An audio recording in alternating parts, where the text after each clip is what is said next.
اب تھوڑا سا وقت کو سامنے رکھتے ہوئے میں تھوڑا اور سمجھاتا ہوں بچوں. میرے پیارے آقا صلی اللہ تعالی علیہ وسلم کے پیارے دیوانوں، اب اللہ عز و جل نے خلیفہ بنانا چاہا انسان کو، تو فرشتوں کے سامنے بات رکھی، انی جاعل فی الارض خلیفہ. فرشتوں نے فوراً اپنا مشورہ پیش کر دیا، تجعل فیہا من یفسد فیہا ویسفک الدماء ونحن نسبح بحمدک ونقدس لک. ایک نکتہ میرے استاد نے بڑا پیارا بتایا ہے، وہ آپ کو سماعت کے حوالے کروں. ہر آدمی جب کوئی بات اپنی پیش کرتا ہے نا تو کچھ نہ کچھ وہ چھپاتا ضرور ہے، سب نہیں بتاتا. وہ اس آیت سے سمجھ میں آتا ہے. فرشتوں نے بھی کچھ چھپایا. کیا چھپایا بتاتا ہوں آپ کو، جیسا کہ میرے استاد گرامی نے بتایا. فرشتوں نے کیا کہا جب رب نے فرمایا انی جاعل فی الارض خلیفہ، بے شک زمین پر میں اپنا خلیفہ بنانے والا ہوں، تو فرشتوں نے جو جن پہلے سے تھے، اس لیے کہ انسان سے پہلے جن کی تخلیق ہوئی، تو جن کو دیکھا تھا خوب لفڑے فساد جنگ جدال کرتے تھے. اللہ نے ان کو ٹھیک کرنے کے لیے فرشتوں کو پیدا فرمایا، ذرا پکڑو ان کو، مارو، ٹھیک کرو. فرشتے پیدا کیے گئے. تو اسی اعتبار سے انہوں نے سوچ لیا. لیکن کہا یہ وَنَحْنُ نُسَبِّحُ بِحَمْدِكَ وَنُقَدِّسُ لَكَ، مولا ہم تیری تسبیح کرتے ہیں، تیری تقدیس کرتے ہیں. تو چھپایا کیا؟ یہ جو جتنی بھی خبریں آتی ہیں نا آپ سب سن لیتے ہو، چھپا کیا ہے اس کے اندر یہ بھی تلاش کرو. تو اس خبر میں بھی چھپی ہوئی چیز تھی، مولا انسان کو خلافت قادر ہے، ہم تسبیح کر رہے ہیں، ہمیں خلافت عطا فرما. لیکن کہا نہیں انہوں نے، لیکن یہ چیز چھپی ہوئی، یہ چیز چھپی. مفسرین جس کو فرماتے ہیں. تو جتنی بھی خبریں آپ دیکھتے ہیں نا ان کو مینو عن قبول مت کر لو، تلاش کرو کہ اس کے اندر بات کیا چھپی ہوئی ہے. اور یہ ہر آدمی تلاش کرنے کی طاقت بھی نہیں رکھتا. چلیے یہ بہت لمبا موضوع ہے، لیکن میں کچھ پتے کی باتیں آپ کے سامنے عرض کرتا ہوں. تو انسان آپ سمجھ چکے کہ انسان کا مطلب ہوتا ہے محبت، انسان کا مطلب ہوتا ہے ظاہر ہونا، انسان کا مطلب ہوتا ہے بھول جانا. یہ تین چیزیں ہو گئیں. اسی وجہ سے انسان کو انسان کہا جاتا ہے، اور اسی انسان کو اللہ نے تاج کرامت عطا فرمایا. اب دوسرے اینگل سے سمجھیں. انسان دو چیزوں کے مجموعے کا نام ہے، جسم اور روح. جسم محسوس کیا جاتا ہے، نظر آتا ہے، روح نظر نہیں آتا. اصل روح ہے، اصل جسم نہیں. اس کو ذہن میں رکھیے. اگر اصل جسم ہے تو لہیم شہیم انسان ہوتا ہے اور روح نکل گئی، وہ کسی کا نہیں. بھلے نا ہاتھ موٹا ہو، پیر موٹا ہو، تگڑا آدمی ہو، کوئی کام کا نہیں. بلکہ میں تو اکثر کہا کرتا ہوں کہ ہم اتنے کمزور ہیں کہ پیدا ہوئے تب بھی کسی نے غسل دیا اور مر گئے تب بھی کسی نے غسل دیا. نہ پیدا ہوتے ہوئے خود غسل کر سکے، نہ مرنے کے بعد خود غسل کر سکے. اتنے کمزور ہیں. تو اصل چیز ہے روح. اب اس کو سمجھیں گے تو آپ محسوس کر سکیں گے کہ ہمیں کرنا کیا ہے. جسم محسوس کیا جاتا ہے، روح محسوس نہیں کی جاتی.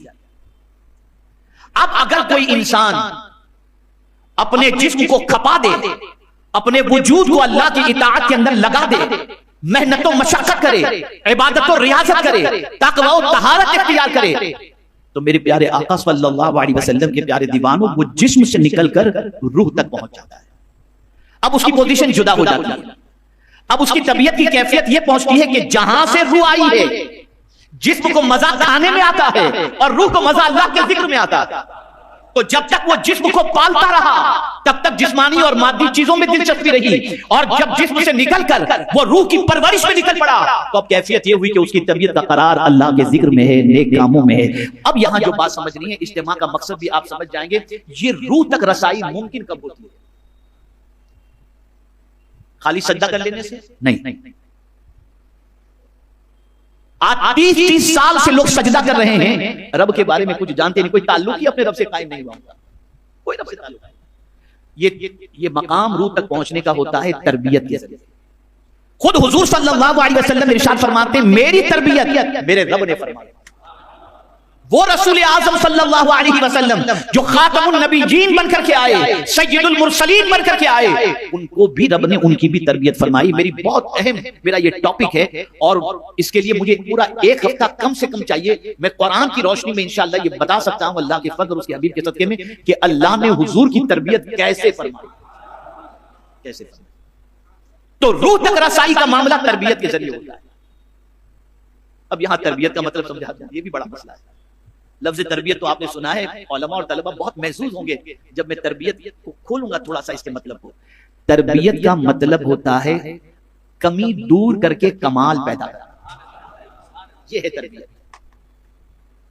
تربیت کا مطلب یہ نہیں کہ خالی کمی دور کر دی جائے. اس کو آپ کو قرآن کی روشنی میں سمجھاؤں. وَيُزَكِّيهِمْ تو ہے، اس ساتھ میں وَيُعَلِّمُهُمُ الْكِتَابَ. کمی کو دور کر کے کمال پیدا کرنا، یہ ہے تربیت۔ جب کسی ایسے مربی کی صحبت میں آپ بیٹھیں جو آپ کی تربیت فرمائے تو سچویشن یہ ہوگی کہ آپ جسم سے نکل کر روح تک پہنچ جائیں گے، اور پھر جب روح کی غذائیں ملتی چلی جائیں گی اور آپ روح کو طاقتور بنانا شروع کر دیں گے تو پھر آپ کی پوزیشن یہ ہوگی کہ جسم والا تو زمین کو دیکھتا ہے اور روح والا جب دیکھے گا تو لوح محفوظ پر لکھی ہوئی تقدیر کو دیکھے گا۔ اسی کو حضور نے فرمایا اتقوا بفراست المؤمن فإنه ينظر بنور اللہ۔ بہت مزے کا ٹاپک ہے، چلیے اب تھوڑا سا انسان کی صلاحیتوں کے حوالے سے بتا دیں، بہت سمجھنے کے لائق ہے۔ انسان کی صلاحیتوں کے حوالے سے ہم نے کبھی سوچا ہی نہیں، یہ جتنے بھی انسان یہاں پر بیٹھے ہیں نا سب سملر سوچ کے نہیں ہیں، سب کی سوچ یکساں نہیں۔ جیسا کہ آرٹیفیشل انٹیلیجنس کے بارے میں نے جب گفتگو کی تھی تو میں نے بتایا تھا یہ فنگر پرنٹ بھی جو ہے نا سب کے اربوں خربوں انسان پیدا ہوئے لیکن کسی کا انگوٹھا اور دوسرے کے انگوٹھے کا نشان اکول نہیں ہے۔ کریم تیری عظمتوں پر قربان، ایک بھی سملر نہیں۔ اب آپ دیکھیے اللہ نے کتنی صلاحیتیں انسان کے اندر رکھی، ہماری اور آپ کی سب کی کھوپڑی بھی سملر ہے، سب کا بھیجا بھی سملر ہے اور سب کی سوچ بھی سملر ہے۔ کیوں کیسے؟ تو آئیے میں آپ کو سمجھاؤں۔ مشورہ کرنا حضور کی سنت، بولیے ہے کہ نہیں؟ وَأَمْرُهُمْ شُورَى بَيْنَهُمْ، مشورہ کرنا کس کی سنت؟ بولیے یہ مشورے کا حکم کیوں دیا گیا؟ اس لیے کہ سب کی کھوپڑی سملر نہیں ہے، سب کی سوچ سملر نہیں ہے۔ جب تم مشورہ کرو گے نا لوگوں سے تو ہر ایک کے اندر موجود صلاحیتیں جو ہیں اس کے اعتبار سے وہ آدمی مشورہ دے گا جس سے آپ پتہ کر سکیں گے کہ اس کے بارے میں اس کی رائے کیا ہے، اس کے بارے میں اس کی رائے کیا ہے۔ اللہ نے سب کو سملر سوچ نہیں دی، سب کو الگ الگ سوچ عطا فرمائی اور بتا دیا کہ میری تخلیق کو اگر تم نے جاننا ہے تو صرف کسی سے مشورہ لے کر کے ہی پہچان لو کہ میں نے کتنی خوبیاں اپنے بندوں کے اندر پیدا کی۔ یار یہ مشورے کی بات آگئی تو پھر ایک بات یاد آ گئی، مشورے ہی پر بات یاد آ گئی۔ حضور صلی اللہ علیہ وسلم کے مشورے کا طریقہ کیا ہوتا؟ کبھی سرکار صلی اللہ علیہ وسلم صرف خلفائے راشدین سے مشورہ لیتے۔ مبلغین حضرات آج اچھی تعداد میں حاضر ہیں، غور سے سنیے گا۔ کبھی حضور صلی اللہ علیہ وسلم صرف خلفائے راشدین سے مشورہ کرتے، کبھی آقا کریم صلی اللہ علیہ وسلم خلفائے راشدین کے علاوہ کچھ اور صحابہ کو بھی شامل کر کے مشورہ لیا کرتے، اور کبھی حضور صلی اللہ علیہ وسلم صحابہ کے ساتھ ساتھ خلفائے راشدین کے ساتھ ساتھ پس پردہ صحابیات جو ہوتی ان سے بھی مشورہ لیتے۔ اب یہاں کوئی کہے کہ قیامت کی نشانی میں سے ایک نشانی ہے کہ عورتوں سے مشورہ لینا، لوگ اپنا کام عورتوں کے مشورے پر کریں گے، تو ہاں ان پڑھ گنوار جاہل عورت سے اگر مشورہ لے کر کے کام کریں گے تو تباہی ہوگی۔ حضور جن خواتین سے مشورہ لیتے تھے وہ علم کے اعتبار سے بہت اونچے مقام پر۔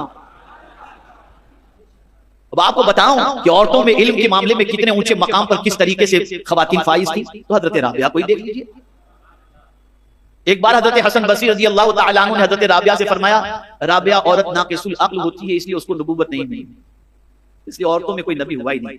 تو حضرت رابعہ نے پلٹ کر جواب دیا الحمدللہ مجھے خوشی ہے کہ اللہ نے مجھے عورت پیدا فرمایا۔ حضرت حسن بصری کو تعجب ہوا کیا تم عورت ہونے پر خوشی منا رہے؟ کہا ہاں الحمدللہ میں رب کا شکر ادا کرتی ہوں۔ کہا کیوں؟ کہا اس لیے کہ آج تک کسی عورت نے خدائی کا دعویٰ کیا ہی نہیں، خدائی کے دعویٰ کرنے والے مرد ہی نکلے ہیں۔ میں اللہ کا شکر ادا کرتی ہوں کہ اللہ نے مجھے عورت بنایا۔ یہ ذہانت تھی عورتوں، سیریل نہیں، آج کے دوست میں تو سیریل نہیں تھا لیکن وہ قرآن کی عارفہ تھی، عالمہ تھی۔ اسی طریقے سے میں آپ کو بتاؤں صلح حدیبیہ کے موقع پر جب رسول اعظم نے احرام پہن ہی رکھا تھا اور سرکار صلی اللہ علیہ وسلم نے واپسی کا ارادہ بھی کیا اور صحابہ کرام علیہم الرضوان پس و پیش میں تھے کہ کیا کریں، تو سرکار نے اس وقت اپنی زوجہ سے مشورہ کیا کہ کیا ہونا چاہیے۔ کہا ٹینشن نہ لیں، آپ پہلے احرام اتاریں، سب پیچھے آپ کے ساتھ احرام اتارنا شروع کر دیں گے۔ ادھر حضور نے احرام اتارا، سارے صحابہ نے احرام اتارا۔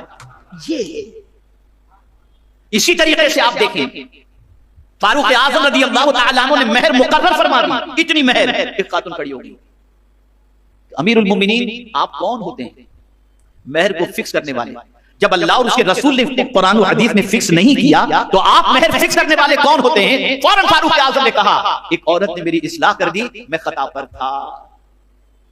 تو ایسی عورتوں سے مشورے کا حکم ہے، اس کو سمجھ لیجیے۔ تو سرکار صلی اللہ علیہ وسلم صحابیات سے بھی مشورہ لیتے۔ اللہ نے سب کی سوچ کو مختلف رکھا ہے، سب کو اللہ نے مختلف صلاحیتوں سے نوازا ہے۔ اور یہاں یہ بھی میں بتا دوں جب انسان چاپلوسوں سے مشورہ لے گا، توجہ چاہوں گا، جب انسان کے مشر جاہل اور گنوار ہوں گے، جب انسان کے ایڈوائزر چاپلوس ہوں گے، جب انسان کے ایڈوائزر مفاد پرست ہوں گے تو بیڑا غرق ہو جائے گا۔ اس کو میں بس ایک واقعے کے ذریعے سمجھا کر، اس لیے بہت تفصیلی موضوع ہے، میرے پاس اتنا وقت نہیں، لیکن میں آپ کو سمجھا دوں۔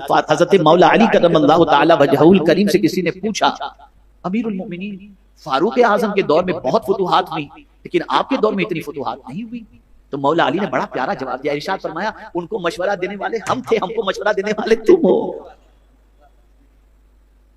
مشیر کا اچھا ہونا بہت ضروری ہے، بہت ضروری ہے۔ مجھے یہاں پر ایک بات یاد آ گئی سلطان صلاح الدین ایوبی کی۔ میں بہت معذرت چاہتا ہوں کہ مجھے بہت کچھ کہنا تھا، لیکن میں گھڑی پر بھی میری نظر ہے، میں جو ہے وہ مکمل طور پر اسی موضوع کو نہیں، لیکن یہ آپ کو بتا دوں کہ مشیر ضروری کتنا ہو، کیسا ہونا چاہیے۔ مولا حضرت سلطان صلاح الدین ایوبی رحمت اللہ، وہ جو ہے بیت المقدس فتح کرانے کے لیے رات و دن محنت کرتے ہیں، جنگل و بیابان میں جاتے ہیں، تکلیفیں انہوں نے برداشت کی۔ ایک ان کے ساتھ ان کا ساتھی بھی تھا۔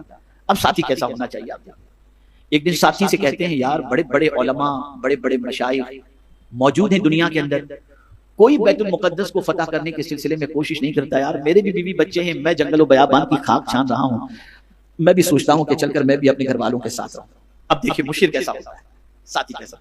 انہوں نے کہا، سلطان کیا بات کر رہے ہو تم ایک پہلو پہ دیکھ رہے ہو کہ وہ لوگ کوشش نہیں کر رہے، تم کوشش کر رہے ہو۔ ارے یہ تو سوچو کہ اتنے ہونے کے باوجود اللہ نے تمہارا انتخاب کر لیا ہے۔ یہ تو ذرا دیکھو کہ اللہ نے تم کو اس کام کے لیے چنا ہے، تم ان کو کہاں دیکھ رہے ہو؟ جس کام کے لیے اللہ نے تمہیں چنا ہے اس پر اللہ کا شکر ادا کرو، اور یہ بھی سن لو وہ تو اپنا کام کر کے ہی رہے گا، پھر چاہے تم ہو یا کوئی اور ہو، یہ اللہ کا شکر ادا کرو کہ اس کام کے لیے اللہ نے تم کو چن لیا۔ یہ سوچ اب تو بس پوچھئے نہیں، سارا بیڑا غرق ہوتا ہے چاپلوسوں سے، سارا الا ماشاءاللہ۔ میرے پیارے آقا صلی اللہ تعالی علیہ وسلم کے پیارے دیوانوں، انسان کا مقام بہت ارفع اعلیٰ ہے۔ یہ پورے وجود کے اندر اللہ عز و جل نے اتنا سب کچھ رکھا ہے کہ میں سمجھتا ہوں کہ میرے پیارے آقا صلی اللہ علیہ وسلم کے پیارے دیوانوں، کسی مخلوق کے اندر اللہ نے ایسی صلاحیت نہیں رکھی جیسی صلاحیت اللہ عز و جل نے انسان کے اندر رکھی ہے۔ یہ انسان ہی ہے جو زمین میں چھپے ہوئے خزانے کو دریافت کر لیتا ہے، یہ انسان ہی ہے جو پروردگار جل جلالہ کے قرب کی دولت سے مالا مال کرا دیتا ہے، یہ انسان ہی ہے جو مصطفیٰ پیارے صلی اللہ علیہ وسلم کی محبت کا چراغ دلوں میں روشن کروا دیتا ہے، یہ انسان ہی ہے جو طیارہ بنا کر منو ٹن اور منو وزن کا طیارہ ہوا میں اڑاتا ہوا نظر آتا ہے، یہ انسان ہی ہے جو راکٹ بناتا نظر آتا ہے، یہ انسان ہی ہے جو لمبی کاریں بناتا نظر آتا ہے۔ انسان کو اللہ نے مختلف خوبیوں اور کمالات سے آراستہ فرما دیا۔ اب سمجھنا یہ ہے کہ اس انسان جس کو اللہ نے اتنے کمالات عطا فرمائے اور پروردگار نے تاج کرامت اس انسان کے سر پر رکھا، آخر انسان سے وہ کون سی غلطی ہو گئی جس کی بنیاد پر وہی انسان جس کے سر پر تاج کرامت رکھا گیا آج لوگوں کے پیروں کے اندر آ رہا ہے، اس کی ویلیو سب سے کم، اور بڑی معذرت کے ساتھ عرض کرتا ہوں اب تو مغربی ملکوں میں کتوں کی وفاداری پر لوگ زیادہ بھروسہ کرتے ہیں، انسان کی وفاداری پر بھروسہ کرنے کو تیار۔ اب تو یہاں بھی ہر گھر پہ بلے نظر آتے ہیں، اللہ اکبر، یہ رشیا کا بلہ ہے، یہ جاپان کا بلہ ہے، کسی سے دل بیٹھ، اور جیسے جیسے موبائل کا دور بڑھتا جاتا ہے انسان اکیلا ہوتا جا رہا ہے، اور انسان کے دل کے اطمینان کے لیے اب کوئی چیز نظر نہیں آتی۔ میں انشاءاللہ العظیم، زندگی رہی ہے، ٹاپک بڑا طویل ہے، میں یہ وعدہ نہیں کرتا ہوں کہ میں اسی پر انشاءاللہ گفتگو پھر کروں گا، لیکن اتنا میں ضرور آپ سے عرض کرتا ہوں کہ خود ہی کو کر بلند اتنا، اپنے آپ کے بارے میں فکر کریں۔ بہت کچھ اللہ نے رکھا ہے، ہمارے اندر اتنی صلاحیتیں اس کریم نے رکھی ہیں، جو ان صلاحیتوں کا پرفیکٹ یوز کرتا ہے اللہ تعالیٰ اسے ترقی عطا فرماتا ہے، اور جو ان صلاحیتوں کو مس یوز کرتا ہے اللہ